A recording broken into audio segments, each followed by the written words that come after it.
লাভ হচ্ছিল যে যেহেতু মানিকগঞ্জে একটা বালিয়াটি বাড়ির জমিদার বাড়ি যেটা ওইটা কিন্তু কোনো যত্নে কোনো সংস্কারই করা হয় না, ওইটাকে আমরা আবার ঠিক করতে পারি। আরও আমাদের যে নদীর যেখানে হ্যাঁ অনেকগুলি তো আছে, বালিয়াটি জমিদার বাড়িটা আসলে মেন ফোকাস আমাদের ওইটা। শিবালয়তে আছে, দাতার জমিদার বাড়ি আছে।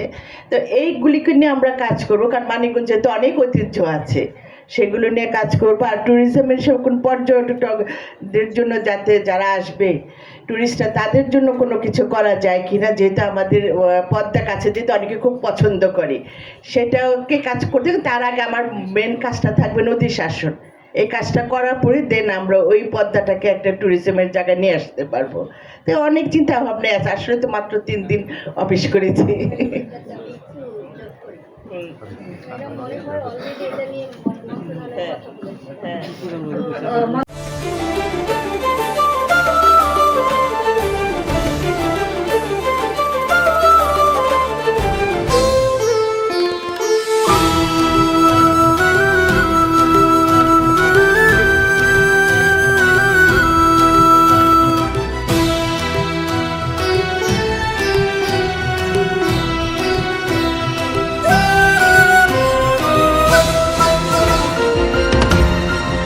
টেকনাফ থেকে তেঁতুলিয়া, রূপসা থেকে পাথুরিয়া, বিশ্বজুড়ে রূপসী বাংলা।